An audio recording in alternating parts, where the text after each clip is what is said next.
38 संविधान के कुछ महत्वपूर्ण अनुच्छेद।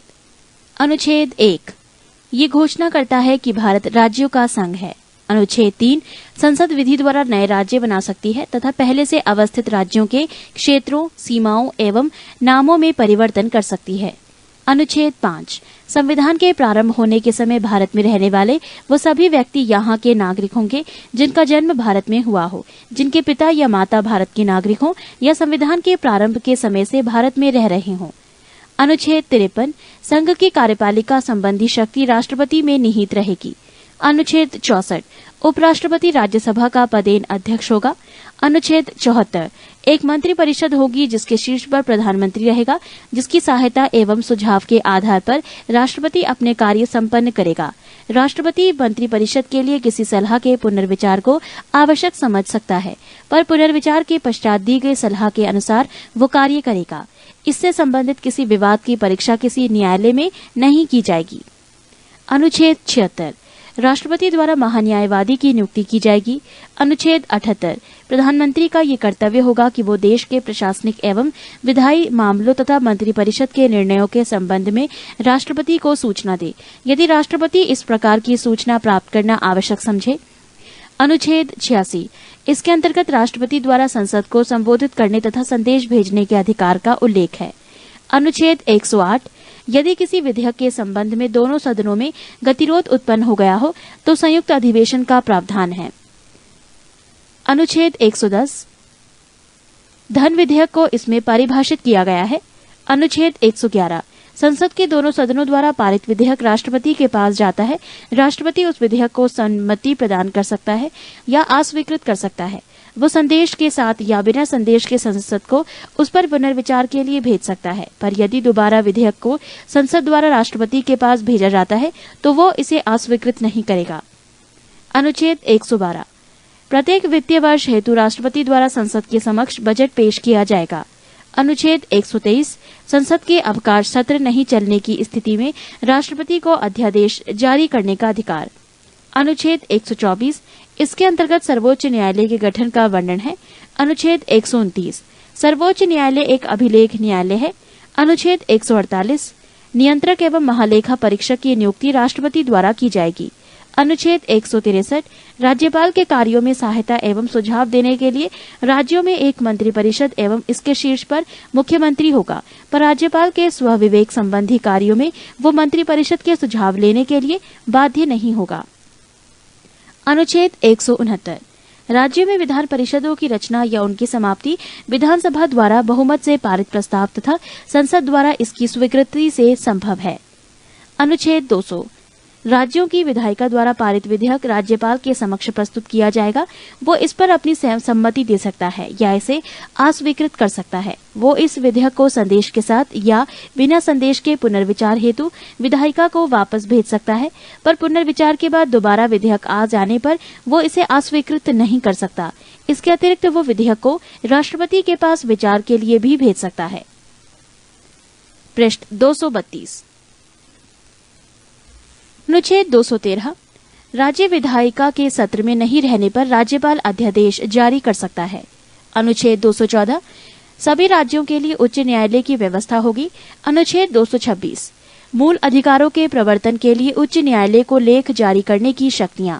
अनुच्छेद 233 जिला न्यायाधीशों की नियुक्ति राज्यपाल द्वारा उच्च न्यायालय के परामर्श से की जाएगी। अनुच्छेद 235 उच्च न्यायालय का नियंत्रण अधीनस्थ न्यायालयों पर रहेगा। अनुच्छेद 239 केंद्र शासित प्रदेशों का प्रशासन राष्ट्रपति द्वारा होगा। वो यदि उचित समझे तो बगल के किसी राज्य के राज्यपाल को इसके प्रशासन का दायित्व सौंप सकता है या एक प्रशासक की नियुक्ति कर सकता है। अनुच्छेद 245 संसद संपूर्ण देश या इसके किसी हिस्से के लिए तथा राज्य विधानपालिका अपने राज्य या इसके किसी हिस्से के लिए कानून बना सकती है। अनुच्छेद 248 विधि निर्माण संबंधी अवशिष्ट शक्तियां संसद में निहित हैं। अनुच्छेद 249 राज्यसभा विशेष बहुमत द्वारा राज्य सूची के किसी विषय पर लोकसभा को एक वर्ष के लिए कानून बनाने के लिए अधिकृत कर सकती है, यदि वो इसे राष्ट्रहित में आवश्यक समझे। अनुच्छेद 262 अंतर्राज्यीय नदियों या नदी घाटियों के जल के वितरण एवं नियंत्रण से संबंधित विवादों के लिए संसद विधि द्वारा निर्णय कर सकती है। अनुच्छेद 263 केंद्र राज्य संबंधों में विवादों का समाधान करने एवं परस्पर सहयोग के क्षेत्रों के विकास के उद्देश्य से राष्ट्रपति एक अंतर्राज्यीय परिषद की स्थापना कर सकता है। अनुच्छेद 266 भारत की संचित निधि, जिसमें सरकार की सभी मौद्रिक आवश्यकताएं एकत्र रहेंगी, विधि सम्मत प्रक्रिया के बिना इससे कोई भी राशि नहीं निकाली जा सकती है। अनुच्छेद 267 संसद विधि द्वारा एक आकस्मिक निधि स्थापित कर सकती है, जिसमें अकस्मात उत्पन्न परिस्थितियों के लिए राशि एकत्र की जाएगी। अनुच्छेद 275 केंद्र द्वारा राज्यों को सहायक अनुदान दिए जाने का प्रावधान। अनुच्छेद 280 राष्ट्रपति हर 5वें वर्ष एक वित्त आयोग की स्थापना करेगा, जिसमें अध्यक्ष के अतिरिक्त 4 अन्य सदस्य होंगे तथा जो राष्ट्रपति के पास केंद्र एवं राज्यों के बीच करों के वितरण के संबंध में अनुशंसा करेगा। अनुच्छेद 300 का राज्य किसी भी व्यक्ति को उसकी संपत्ति से वंचित नहीं करेगा। पहले ये प्रावधान मूल अधिकारों के अंतर्गत था, पर संविधान के 44वें संशोधन 1978 ईस्वी के द्वारा उसे ये अनुच्छेद 300 का में एक सामान्य वैधानिक कानूनी अधिकार के रूप में अवस्थित किया गया।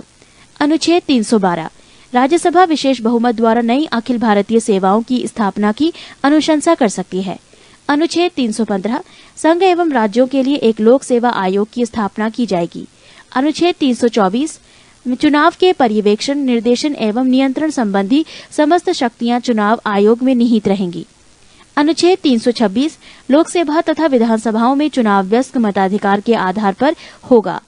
अनुच्छेद 331 आंग्ल भारतीय समुदायों के लोगों का राष्ट्रपति द्वारा लोकसभा में मनोनयन संभव है, यदि वो समझे कि उनका उचित प्रतिनिधित्व नहीं है। अनुच्छेद 332 अनुसूचित जाति एवं जनजातियों का विधानसभाओं के आरक्षण में प्रावधान। पृष्ठ 233 अनुच्छेद 333 आंग्ल भारतीय समुदायों के लोगों का विधानसभाओं में मनोनयन। अनुच्छेद 335 अनुसूचित जातियों, जनजातियों एवं पिछड़े वर्गों के लिए विभिन्न सेवाओं के पदों में आरक्षण का प्रावधान। अनुच्छेद 343 संघ की आधिकारिक भाषा देवनागरी लिपि में लिखी गई हिंदी होगी। अनुच्छेद 347 यदि किसी राज्य में पर्याप्त संख्या में लोग किसी भाषा को बोलते हों और उनकी आकांक्षा हो कि उनके द्वारा बोली जाने वाली भाषा को मान्यता दी जाए, तो इसकी अनुमति राष्ट्रपति दे सकता है। अनुच्छेद 351 ये संघ का कर्तव्य होगा कि वो हिंदी भाषा का प्रसार एवं उत्थान करे, ताकि वो भारत की मिश्रित संस्कृति के सभी अंगों के लिए अभिव्यक्ति का माध्यम बने। अनुच्छेद 352 राष्ट्रपति द्वारा आपात स्थिति की घोषणा यदि वो समझता हो कि वो भारत या उसके किसी भाग की सुरक्षा युद्ध, बाह्य आक्रमण या सैन्य विद्रोह के फलस्वरूप खतरे में है। अनुच्छेद 356 यदि किसी राज्यपाल के द्वारा राष्ट्रपति को ये रिपोर्ट दी जाए कि उस राज्य में संवैधानिक तंत्र असफल हो गया है, तो वहां राष्ट्रपति शासन लागू किया जा सकता है। अनुच्छेद 360 यदि राष्ट्रपति ये समझता है कि भारत या इसके किसी भाग की वित्तीय स्थिरता ये एवं साख खतरे में है, तो वो वित्तीय आपात स्थिति की घोषणा कर सकता है। अनुच्छेद 365 यदि कोई राष्ट्र केंद्र द्वारा भेजे गए किसी कार्यकारी निर्देश का पालन करने में असफल रहता है, तो राष्ट्रपति द्वारा ये समझा जाना विधि सम्मत लोग होगा कि उस राज्य में संविधान तंत्र के अनुरूप प्रशासन चलने की स्थिति नहीं है और वहां राष्ट्रपति शासन लागू किया जा सकता है। अनुच्छेद 368 संसद को संविधान के किसी भी भाग का संशोधन करने का अधिकार है। अनुच्छेद 370 इसके अंतर्गत जम्मू और कश्मीर की विश्व स्थिति का वर्णन है। अनुच्छेद 371 इसके कुछ राज्यों के विशेष क्षेत्रों के विकास के लिए राष्ट्रपति बोर्ड स्थापित कर सकता है, जैसे महाराष्ट्र, गुजरात, नागालैंड, मणिपुर इत्यादि। अनुच्छेद 394 का राष्ट्रपति अपने अधिकार के अंतर्गत इस संविधान का हिंदी भाषा में अनुवाद कराएगा। अनुच्छेद 395 भारतीय स्वतंत्रता अधिनियम 1947, भारत सरकार अधिनियम 1953 तथा इनके अन्य पूरक अधिनियमों को, जिसमें प्रिवी काउंसिल क्षेत्र अधिकार अधिनियम शामिल नहीं है, यहाँ रद्द किया जाता है। 39 संविधान में किए गए प्रमुख संशोधन। पहला संशोधन 1951 ईस्वी। इसके माध्यम से स्वतंत्रता, समानता एवं संपत्ति से संबंधित मौलिक अधिकारों को लागू किए जाने संबंधी कुछ व्यवहारिक कठिनाइयों को दूर करने का प्रयास किया गया। भाषण एवं अभिव्यक्ति के मूल अधिकारों पर इसमें उचित प्रतिबंध की व्यवस्था की गई। साथ ही इस संशोधन द्वारा संविधान में 9वीं अनुसूची को जोड़ा गया, जिसमें उल्लिखित कानूनों को सर्वोच्च न्यायालय के न्यायिक पुनरावलोकन की शक्तियों के अंतर्गत परीक्षा नहीं की जा सकती है। दूसरा संशोधन 1952 ईस्वी। इसके अंतर्गत 1951 ईस्वी की जनगणना के आधार पर लोकसभा में प्रतिनिधित्व को पुनर्व्यवस्थित किया गया। तीसरा संशोधन 1954 ईस्वी, इसके अंतर्गत 7वीं अनुसूची को समवर्ती सूची की 33वीं प्रविशिष्ट के स्थान पर खाद्यान्न, पशुओं के लिए चारा, कच्चा कपास, जूट आदि को रखा गया, जिसके उत्पादन एवं आपूर्ति को लोकहित में समझने पर सरकार उस पर नियंत्रण लगा सकती है। चौथा संशोधन 1955 ईस्वी, इसके अंतर्गत व्यक्तिगत संपत्ति को लोकहित में राज्य द्वारा हस्तगत किए जाने की स्थिति में न्यायालय इसकी क्षतिपूर्ति के संबंध में परीक्षा नहीं कर सकती। पृष्ठ 234। छठा संशोधन 1956 ईस्वी, इस संशोधन द्वारा 7वीं अनुसूची के संघ सूची में परिवर्तन कर अंतर्राज्यीय बिक्री कर के अंतर्गत कुछ वस्तुओं पर केंद्र को कर लगाने का अधिकार दिया गया। 7वां संशोधन 1956 ईस्वी, इस संशोधन द्वारा भाषाई आधार पर राज्यों का पुनर्गठन किया गया, जिसमें पहले के 3 श्रेणियों में राज्यों के वर्गीकरण को समाप्त करते हुए राज्यों एवं केंद्र शासित प्रदेशों में उन्हें विभाजित किया गया। साथ ही उनके अनुरूप केंद्र एवं राज्य की विधान पालिकाओं में सीटों को पुनर्व्यवस्थित किया गया। 8वां संशोधन 1959 ईस्वी, इसके अंतर्गत केंद्र एवं राज्यों के निम्न सदनों में अनुसूचित जाति, अनुसूचित जनजाति एवं आंग्ल भारतीय समुदायों के एक आरक्षण संबंधी प्रावधानों को 10 वर्षों के लिए अर्थात 1970 ईस्वी तक बढ़ा दिया गया। 9वां संशोधन 1960 ईस्वी, इसके द्वारा संविधान की प्रथम अनुसूची में परिवर्तन करके भारत और पाकिस्तान के बीच 1958 ईस्वी की संधि की शर्तों के अनुसार बेरुबारी, खुलना आदि क्षेत्र पाकिस्तान को दे दिए गए। 10वां संशोधन 1961 ईस्वी, इसके अंतर्गत भूतपूर्व पुर्तगाली अतः क्षेत्रों दादर एवं नगर हवेली को भारत में शामिल कर उन्हें केंद्र शासित प्रदेश का दर्जा दे दिया गया। 11वां संशोधन 1961 ईस्वी, इसके अंतर्गत उपराष्ट्रपति के निर्वाचन के प्रावधानों में परिवर्तन कर इस संदर्भ में दोनों सदनों के संयुक्त अधिवेशन को बुलाया गया। साथ ही यह भी निर्धारित किया गया कि निर्वाचक मंडल में पद की रिक्तता के आधार पर राष्ट्रपति या उपराष्ट्रपति के निर्वाचन को चुनौती नहीं दी जा सकती। 12वां संशोधन 1962 ईस्वी, इसके अंतर्गत संविधान की प्रथम अनुसूची में संशोधन कर गोवा, दमन एवं दीव को भारत में केंद्र शासित प्रदेश के रूप में शामिल कर लिया गया। 13वां संशोधन 1962 ईस्वी, इसके अंतर्गत नागालैंड के संबंध में विशेष प्रावधान अपनाकर उसे एक राज्य का दर्जा दे दिया गया। 14वां संशोधन 1963 ईस्वी, इसके द्वारा केंद्र शासित प्रदेश के रूप में पुदुचेरी को भारत में शामिल किया गया। साथ ही इसके द्वारा हिमाचल प्रदेश, मणिपुर, त्रिपुरा, गोवा, दमन और दीव तथा पुदुचेरी केंद्र शासित प्रदेशों में विधान पालिका एवं मंत्रिपरिषद की स्थापना की गई। 15वां संशोधन 1963 ईस्वी, इसके अंतर्गत उच्च न्यायालय के न्यायाधीशों की सेवा मुक्ति की आयु 60 से बढ़ाकर 62 वर्ष कर दी गई तथा अवकाश प्राप्त न्यायाधीशों की उच्च न्यायालय में नियुक्ति से संबंधित प्रावधान बनाए गए। 16वां संशोधन 1963 ईस्वी, इसके द्वारा देश की संप्रभुता एवं अखंडता के हित में मूल अधिकारों पर कुछ प्रतिबंध लगाने के प्रावधान रखे गए। साथ ही तीसरी अनुसूची में भी परिवर्तन पर कर शपथ ग्रहण के अंतर्गत मैं भारत की स्वतंत्रता एवं अखंडता को बनाए रखूंगा जोड़ा गया। 17वां संशोधन 1964 ईस्वी, इसमें संपत्ति के अधिकारों में और भी संशोधन करते हुए कुछ अन्य भूमि सुधार प्रावधानों को 9वीं अनुसूची में रखा गया, जिनकी वैधता की परीक्षा सर्वोच्च न्यायालय द्वारा नहीं की जा सकती थी। 18वां संशोधन 1966 ईस्वी, इसके अंतर्गत पंजाब का भाषाई आधार पर पुनर्गठन करते हुए पंजाबी भाषी क्षेत्र को पंजाब एवं हिंदी भाषी क्षेत्र को हरियाणा के रूप में गठित किया गया। पर्वतीय क्षेत्र हिमाचल प्रदेश को दे दिए गए तथा चंडीगढ़ को केंद्र शासित प्रदेश बनाया गया। 19वां संशोधन 1966 ईस्वी, इसके अंतर्गत चुनाव आयोग के अधिकारों में परिवर्तन किया गया एवं उच्च न्यायालयों को चुनाव याचिकाएं सुनने का अधिकार दिया गया। 20वां संशोधन 1966 ईस्वी, इसके अंतर्गत अनियमितता के आधार पर नियुक्त की कुछ जिला न्यायाधीशों की नियुक्ति को वैधता प्रदान की गई। 21वां संशोधन 1967 ईस्वी, इसके द्वारा सिंधी भाषा को संविधान की 8वीं अनुसूची के अंतर्गत 15वीं भाषा के रूप में शामिल किया गया। पृष्ठ 235। 22वां संशोधन 1969 ईस्वी, इसके द्वारा असम से अलग करके एक नया राज्य मेघालय बनाया गया। 23वां संशोधन 1969 ईस्वी, इसके अंतर्गत विधान पालिकाओं में अनुसूचित जाति एवं अनुसूचित जनजाति के आरक्षण एवं आंग्ल भारतीय समुदायों के लोगों का मनोनयन और 10 वर्षों के लिए बढ़ा दिया गया। 24वां संशोधन 1971 ईस्वी, इस संशोधन के अंतर्गत संसद की इस शक्ति को स्पष्ट किया गया कि वो संविधान के किसी भी भाग को, जिसमें भाग 3 के अंतर्गत आने वाले मूल अधिकार भी हैं, संशोधित कर सकती है। साथ ही ये भी निर्धारित किया गया कि संशोधन संबंधी विधेयक जब दोनों सदनों से पारित होकर राष्ट्रपति के समक्ष जाएगा तो इस पर राष्ट्रपति द्वारा सम्मति दिया जाना बाध्यकारी होगा। 26वां संशोधन 1971 ईस्वी। इसके अंतर्गत भूतपूर्व देशी राज्यों के शासकों की विशेष उपाधियों एवं उनके प्रिवी पर्स को समाप्त कर दिया गया। 27वां संशोधन 1971 ईस्वी। इसके अंतर्गत मिजोरम एवं अरुणाचल प्रदेश को केंद्र शासित प्रदेशों के रूप में स्थापित किया गया।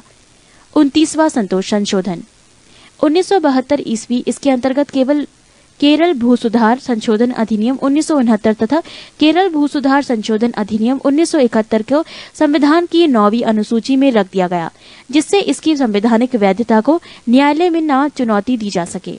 31वां संशोधन 1973 ईस्वी। इसके द्वारा लोकसभा के सदस्यों की संख्या 525 से 545 कर दी गई तथा केंद्र शासित प्रदेशों का प्रतिनिधित्व 25 से घटाकर 20 कर दिया गया। 32वां संशोधन 1974 ईस्वी। इसके द्वारा संसद एवं विधान पालिकाओं के सदस्यों द्वारा दबाव में या जबरदस्ती किए जाने पर इस्तीफा देना अवैध घोषित किया गया एवं अध्यक्ष को ये अधिकार दिया गया कि वो सिर्फ स्वेच्छा से दिए गए एवं उचित त्यागपत्र को ही स्वीकार करें। 34वां संशोधन 1974 ईस्वी। इसके अंतर्गत विभिन्न राज्यों द्वारा पारित 20 भू सुधार अधिनियम को 9वीं अनुसूची में प्रवेश देते हुए उन्हें न्यायालय द्वारा संवैधानिक वैधता के परीक्षण से मुक्त किया गया। 35वां संशोधन 1974 ईस्वी। इसके अंतर्गत सिक्किम का संरक्षित राज्यों का दर्जा समाप्त कर उसे संबद्ध राज्य के रूप में भारत में प्रवेश दिया गया। 36वां संशोधन 1975 ईस्वी। इसके अंतर्गत सिक्किम को भारत का 22वां राज्य बनाया गया। 37वां संशोधन 1975 ईस्वी। इसके तहत आपात स्थिति की घोषणा और राष्ट्रपति, राज्यपाल एवं केंद्र शासित प्रदेशों के प्रशासनिक प्रधानों द्वारा अध्यादेश जारी किए जाने को अविवादित बनाते हुए न्यायिक पुनर्विचार से उन्हें मुक्त रखा गया। 39वां संशोधन 1975 ईस्वी। इसके द्वारा राष्ट्रपति, उपराष्ट्रपति, प्रधानमंत्री एवं लोकसभा अध्यक्ष के निर्वाचन संबंधी विवादों को न्यायिक परीक्षण से मुक्त कर दिया गया। 41वां संशोधन 1976 ईस्वी। इसके द्वारा राज्य लोक सेवा आयोग के सदस्यों की सेवा मुक्ति की आयु सीमा 60 से बढ़ाकर 62 वर्ष कर दी गई, पर संघ लोक सेवा आयोग के सदस्यों की सेवानिवृत्ति की अधिकतम आयु 65 वर्ष रहने दी गई। 42वां संशोधन 1976 ईस्वी। इसके द्वारा संविधान में व्यापक परिवर्तन लाए गए, जिनमें से मुख्य निम्नलिखित थे। क. संविधान की प्रस्तावना में समाजवादी, धर्मनिरपेक्ष एवं एकता और अखंडता आदि शब्द जोड़े गए। ख. सभी नीति निर्देशक सिद्धांतों को मूल अधिकारों पर सर्वोच्चता सुनिश्चित की गई। ग. इसके अंतर्गत संविधान में 10 मौलिक कर्तव्यों का अनुच्छेद 51 का भाग 4 क के अंतर्गत जोड़ा गया। पृष्ठ 236। घ. इसके द्वारा संविधान को न्यायिक परीक्षण से मुक्त किया गया। ड़. सभी विधान सभाओं एवं लोकसभा की सीटों की संख्या को इस शताब्दी के अंत तक के स्थिर कर दिया गया। च. लोकसभा एवं विधान सभाओं की अवधि को 5 से 6 वर्ष कर दिया गया। 6. इसके द्वारा ये निर्धारित किया गया कि किसी केंद्रीय कानून की वैधता पर सर्वोच्च न्यायालय एवं राज्य के कानून की वैधता का उच्च न्यायालय की परीक्षण करेगा। साथ ही ये भी निर्धारित किया गया कि किसी संवैधानिक वैधता के प्रश्न पर 5 से अधिक न्यायाधीशों की बेंच द्वारा 2/3 बहुमत से निर्णय दिया जाना चाहिए और यदि न्यायाधीशों की संख्या 5 तक हो तो निर्णय सर्वसम्मति से होना चाहिए। ज. इसके द्वारा वन संपदा, शिक्षा, जनसंख्या नियंत्रण आदि विषयों को राज्य सूची से संवर्ती सूची के अंतर्गत कर दिया गया। झ. इसके अंतर्गत निर्धारित किया गया कि राष्ट्रपति मंत्रिपरिषद एवं उसके प्रमुख प्रधानमंत्री की सलाह के अनुसार कार्य करेगा। ट. इसने संसद को राष्ट्र विरोधी गतिविधियों से निपटने के लिए कानून बनाने के अधिकार दिए एवं सर्वोच्चता स्थापित की। 44वां संशोधन 1978 ईस्वी। इसके अंतर्गत राष्ट्रीय आपात स्थिति लागू करने के लिए आंतरिक अशांति के स्थान पर सैन्य विद्रोह का आधार रखा गया एवं आपात स्थिति संबंधी अन्य प्रावधानों में परिवर्तन लाया गया, जिससे उनका दुरुपयोग न हो। इसके द्वारा संपत्ति के अधिकार को मौलिक अधिकारों के भाग से हटाकर विधिक कानूनी अधिकारों की श्रेणी में रख दिया गया। लोकसभा तथा राज्य विधानसभाओं की अवधि 6 वर्ष से घटाकर पुनः 5 वर्ष कर दी गई। उच्चतम न्यायालय को राष्ट्रपति तथा उपराष्ट्रपति के निर्वाचन संबंधी विवाद को हल करने की अधिकारिता प्रदान की गई। 50वां संशोधन 1984 ईस्वी। इसके द्वारा अनुच्छेद 33 में संशोधन कर सैन्य सेवाओं की पूरक सेवाओं में कार्य करने वालों के लिए आवश्यक सूचनाएं एकत्रित करने, देश की संपत्ति की रक्षा करने और कानून तथा व्यवस्था से संबंधित दायित्व भी दिए गए। साथ ही इन सेवाओं द्वारा उचित कर्तव्य पालन हेतु संसद को कानून बनाने के अधिकार भी दिए गए। 52वां संशोधन 1985 ईस्वी। इस संशोधन के द्वारा राजनीतिक दल बदल पर अंकुश लगाने का लक्ष्य रखा गया। इसके अंतर्गत संसद या विधानमंडलों के उन सदस्यों को अयोग्य घोषित कर दिया जाएगा जो उस दल को छोड़ते हैं जिसके चुनाव चिन्ह पर उन्होंने चुनाव लड़ा था। पर यदि किसी दल की संसदीय पार्टी के 1/3 सदस्य अलग दल बनाना चाहते हैं तो उन पर अयोग्यता लागू नहीं होगी। दल बदल विरोधी इन प्रावधानों को संविधान की 10वीं अनुसूची के अंतर्गत रखा गया। 53वां संशोधन 1986 ईस्वी। इसके अंतर्गत अनुच्छेद 371 में खंड जी छोड़कर मिजोरम को राज्य का दर्जा दिया गया। 54वां संशोधन 1986 ईस्वी।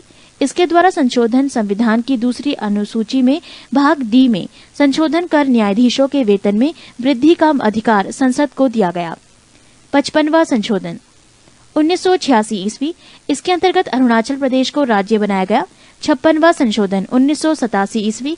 इसके अंतर्गत गोवा को एक राज्य का दर्जा दिया गया तथा दमन तथा दीव को केंद्र शासित प्रदेश के रूप में ही रहने दिया गया। 57वां संशोधन 1987 ईस्वी। इसके अंतर्गत अनुसूचित जनजातियों के आरक्षण के संबंध में मेघालय, मिजोरम, नागालैंड एवं अरुणाचल प्रदेश की विधानसभा सीटों का परिसीमन इस शताब्दी के अंत तक के लिए किया गया। पृष्ठ 237। 58वां संशोधन 1987 ईस्वी। इसके द्वारा राष्ट्रपति को संविधान का प्रामाणिक हिंदी संस्करण प्रकाशित करने के लिए अधिकृत किया गया। 60वां संशोधन 1988 ईस्वी। इसके अंतर्गत व्यवसाय कर की सीमा 250 रुपये से बढ़ाकर 2500 रुपये के प्रति व्यक्ति प्रतिवर्ष कर दी गई। 61वां संशोधन 1989 ईस्वी। इसके द्वारा मतदान के लिए आयु सीमा 21 वर्ष से घटाकर 18 लाने का प्रस्ताव था। 65वां संशोधन 1900 ईस्वी। इसके द्वारा अनुच्छेद 338 में संशोधन करके अनुसूचित जाति तथा जनजाति आयोग के गठन की व्यवस्था की गई है। 69वां संशोधन 1991 ईस्वी। दिल्ली को राष्ट्रीय राजधानी क्षेत्र बनाया गया तथा दिल्ली संघ राज्य क्षेत्र के लिए विधानसभा और मंत्री परिषद का उपबंध किया गया। 70वां संशोधन 1992 ईस्वी। दिल्ली और पुदुचेरी संघ राज्य क्षेत्रों की विधानसभाओं के सदस्यों को राष्ट्रपति के लिए निर्वाचक मंडल में सम्मिलित किया गया। 71वां संशोधन 1992 ईस्वी। 8वीं अनुसूची में कोंकणी, मणिपुरी और नेपाली भाषा को सम्मिलित किया गया। 73वां संशोधन 1992 से 93 ईस्वी। इसके अंतर्गत संविधान में 11वीं अनुसूची जोड़ी गई। इसके पंचायती राज संबंधी प्रावधानों को सम्मिलित किया गया है। 74वां संशोधन 1993 ईस्वी। इसके अंतर्गत संविधान में 12वीं अनुसूची शामिल की गई जिसमें नगरपालिका, नगर निगम और नगर परिषदों से संबंधित प्रावधान किए गए हैं। 76वां संशोधन 1994 ईस्वी। इन संशोधन अधिनियम द्वारा संविधान की 9वीं अनुसूची में संशोधन किया गया है और तमिलनाडु सरकार द्वारा पारित पिछड़े वर्गों के लिए सरकारी नौकरियों में 69% आरक्षण का उपबंध करने वाली अधिनियम को 9वीं अनुसूची में शामिल कर दिया गया है। 78वां संशोधन 1995 ईस्वी। इसके द्वारा 9वीं अनुसूची में विभिन्न राज्यों द्वारा पारित 27 भूमि सुधार विधियों को समाविष्ट किया गया है। इस प्रकार 9वीं अनुसूची में सम्मिलित अधिनियमों की कुल संख्या 284 हो गई है। 19वां संशोधन 1999 ईस्वी। अनुसूचित जातियों तथा अनुसूचित जनजातियों के लिए आरक्षण की अवधि 25 जनवरी 2010 ईस्वी तक के लिए बढ़ा दी गई है। इस संशोधन के माध्यम से व्यवस्था की गई कि अब राज्यों को प्रत्यक्ष केंद्रीय करों से प्राप्त कुल धनराशि का 29% हिस्सा मिलेगा। 82वां संशोधन 2000 ईस्वी। इस संशोधन के द्वारा राज्यों को सरकारी नौकरियों में आरक्षित रिक्त स्थानों की भर्ती हेतु प्रोन्नति के मामलों में अनुसूचित जातियों एवं अनुसूचित जनजातियों के अभ्यर्थियों के लिए न्यूनतम प्राप्तांकों में छूट प्रदान करने की अनुमति प्रदान की गई है।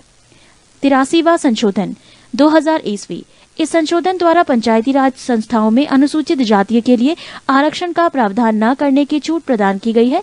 अरुणाचल प्रदेश में कोई भी अनुसूचित जाति न होने के कारण उसे ये छूट प्रदान की गई है। 84वां संशोधन 2001 ईस्वी। इस संशोधन अधिनियम द्वारा लोकसभा तथा विधानसभाओं की सीटों की संख्या में वर्ष 2026 तक कोई परिवर्तन न करने का प्रावधान किया गया है। 85वां संशोधन 2001 ईस्वी। सरकारी सेवाओं में अनुसूचित जाति या जनजाति के अभ्यर्थियों के लिए पदोन्नतियों में आरक्षण की व्यवस्था। 86वां संशोधन 2002 ईस्वी। इस संशोधन अधिनियम द्वारा देश के 6 से 14 वर्ष तक के बच्चों के लिए अनिवार्य एवं निःशुल्क शिक्षा को मौलिक अधिकार के रूप में मान्यता देने संबंधी प्रावधान किया गया है। इस अनुच्छेद 21 का के अंतर्गत संविधान जोड़ा गया है। इस अधिनियम द्वारा संविधान के अनुच्छेद 45 तथा अनुच्छेद 51 क में संशोधन किए जाने का प्रावधान है। पृष्ठ 238। 87वां संशोधन 2003 ईस्वी। परिसीमन में जनसंख्या का आधार 1991 की जनगणना के स्थान पर 2001 कर दी गई है। 88वां संशोधन 2003 ईस्वी। सेवाओं पर कर का प्रावधान। 89वां संशोधन 2003 ईस्वी। अनुसूचित जनजाति के लिए पृथक राष्ट्रीय आयोग की स्थापना की व्यवस्था। 90वां संशोधन 2003 ईस्वी।